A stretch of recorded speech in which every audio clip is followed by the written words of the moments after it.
আপনারা জেনে অবগত হবেন, অভ্যন্তরীণ জলাশয়ে 2022 এবং 23 সালে সারা বিশ্বে তৃতীয় অবস্থানে ছিল দেশীয় প্রজাতির মাছ। সেখান থেকে 2024-25 অর্থ বছরে দেশীয় প্রজাতির মাছ দ্বিতীয় অবস্থানে চলে আসে। এই চলে আসার পেছনে আমরা সকল সহকর্মীরা বাংলাদেশের প্রত্যেকটি মৎস্য অধিদপ্তরে প্রত্যেকটি উপজেলায় আমরা সহকর্মীরা নিরলসভাবে কাজ করে এসেছি।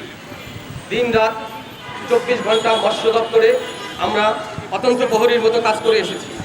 আমাদের কাজের বিনিময়ে আজ আমরা শেষ পর্যায়ে এসে আমরা জানতে পারি যে আগামী 30শে জুন আমাদেরকে মৎস্য অধিদপ্তর থেকে বিদায় নিতে হবে। আমাদের প্রত্যেকটি সহকর্মী এখানে যারা আছেন, আমরা সর্বোচ্চ শিক্ষিত হয়ে আমরা এখানে মাঠ সহায়ক পদে চাকরি নিয়েছি। যেহেতু বাংলাদেশের চাকরির বাজারের যে অবস্থা সেটা আপনারা সবাই অবগত আছেন।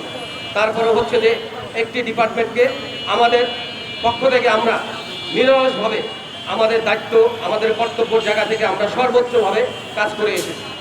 বিশেষ করে অভ্যন্তরীণ জলাশয়ে যে সমস্ত দেশীয় প্রজাতির মাছগুলি আছে, আমার সহকর্মী বলে গেছেন, এই সমস্ত মাছগুলি পূর্বে যে জায়গায় ছিল সেই জায়গা থেকে এখন হচ্ছে যে অনেক অনেক বেশি আমরা উন্নতি করতে সক্ষম হয়েছি। বিশেষ করে যে সমস্ত মাছ বিলুপ্তির পথে চলে গিয়েছিল সেই সমস্ত মাছকে আমরা চাষযোগ্য করে ফিরিয়ে এনেছি।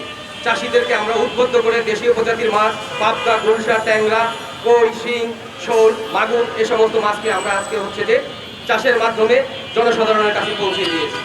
নিরলসভাবে কাজ করার পরেও হচ্ছে যে আজ আমরা আমাদের কষ্টের কথা বলতে হচ্ছে যে সরকার মৎস্য অধিদপ্তরের মাধ্যমে আমাদেরকে একটি প্রজ্ঞাপনের মাধ্যমে আমাদেরকে জানিয়ে দিয়েছে আগামী 30শে জুন আমাদের চাকরি থেকে আমাদেরকে অব্যাহতি প্রদান করতে হবে।